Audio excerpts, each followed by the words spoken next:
किस बारे की बात कर रहे हैं, डीसी जनरेटर। तो ये क्या करेगा, यांत्रिक ऊर्जा को डीसी विद्युत ऊर्जा में कन्वर्ट करेगा। तो नंबर 1 हम यहाँ दे देंगे, यांत्रिक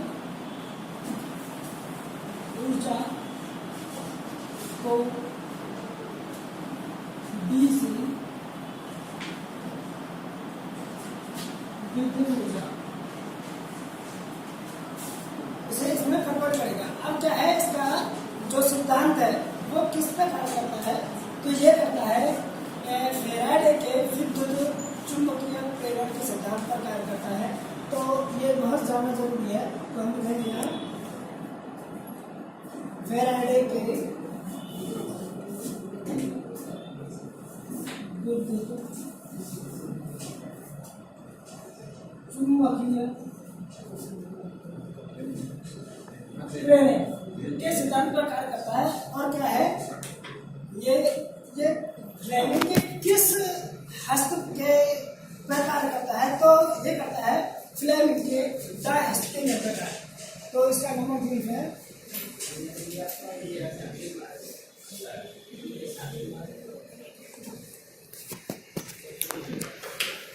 ये इसका कार्य करता है। और इसका एक छोटा रूप जो डायनामो कहते हैं, वो डीसी जनरेटर का एक छोटा रूप कहते हैं डायनामो। वो आपने देखा होगा कि वाहनों में जो बैटरी चार्ज करने का कार्य करता है वो डायनामो कहलाता है। और क्या होता है, अब ये कंफ्यूजन हमारे में रहता है कि डीसी मोटर में दाएं हस्त का नहीं कार्य करता है या बाएं हस्त का, या जनरेटर में दाएं या बाएं का। अक्सर हम कंफ्यूज ये हो जाते हैं। तो इससे क्या है, एक छोटे से कॉन्सेप्ट से कैसे समझा जा सकता है कि कौन सा नियम इसमें कार्य करता है बिना भूलने वाला। क्या है कि डीसी जनरेटर को जब हम क्या करेंगे,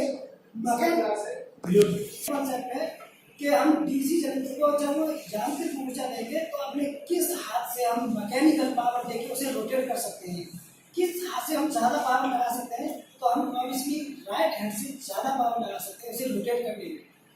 और डीसी मोटर में क्या करना होता है, एक नॉर्मल से बटन पुश करना होता है, बटन ही तो दबाना होता है। तो लेफ्ट हैंड से हम उसे बटन दबा सकते हैं। तो डीसी मोटर में ये लेफ्ट हैंड का प्रयोग होता है।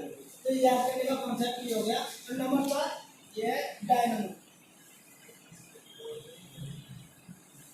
डायनामो मैंने आपको बता दिया कि वाहनों में लगा रहता है और ये बैटरी चार्ज के लिए करता है, बैटरी चार्ज के लिए। अब क्या होता है, इसका जो है कि इसके जो हमेशा डीसी जनरेटर में न्यूनतम पोलों की संख्या होती है, वो होती है 2। न्यूनतम पोलों की संख्या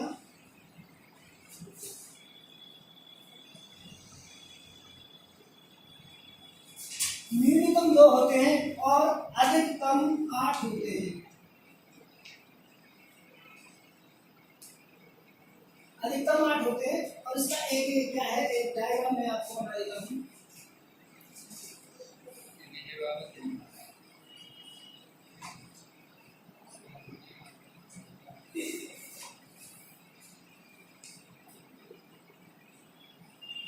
ये क्या बना दिया मैंने, ये बना दिया, इसे क्या कहेंगे हम यहाँ, पोल शू।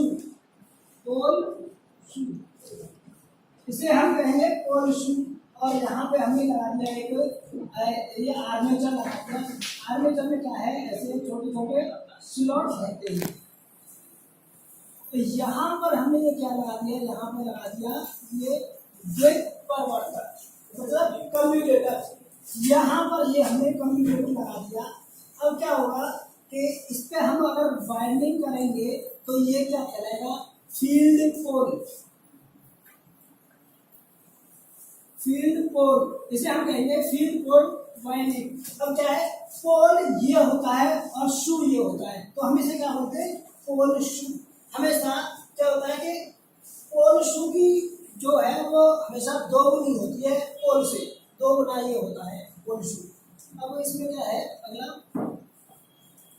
ये पोल किसका बना हुआ होता है, पोल शू ये कास्ट स्टील का बना हुआ होता है। और दूसरे डायग्राम में चलिए हम बताएं तो इस प्रकार से हमने बना दिया, ये हमने क्या बना दिया, इसे हम कहेंगे यौग या बॉडी, ठीक है ना। तो यौग या बॉडी, इसमें क्या होगा कि हम यहाँ पे बनाते हैं पोल, एक पोल,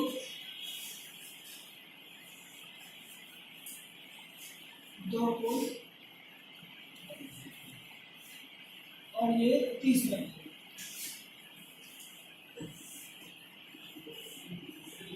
ये हमने 4 पोल बना दिए। अब एक चीज आप ध्यान रखिए, जितने पोलों की संख्या होती है उतने ही इंटरपोलों की संख्या होती है। अब क्या है, हम इंटरपोल यहाँ बना देते हैं, इस प्रकार से यहाँ इंटरपोल बन जाएंगे। 4 इंटरपोल हमने ये बना दिए, ठीक है। अब इसमें क्या करेंगे, अब ये हो गए हमारे इंटरपोल,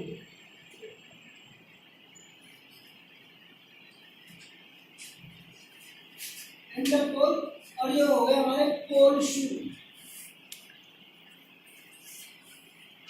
अब ये पोल शू पे मान लीजिए हमने बाइंडिंग ऐसे करके सभी पे ऐसे हमने कर दी, तो इसमें क्या होगा कि पोल शू, मानो पोल शू पे बाइंडिंग हमने लगा दी, एक्स टर्नों की संख्या हमने पोल शू पे लगाई है, और इंटरपोल पे टर्नों की संख्या होगी तो वो होगी x/3।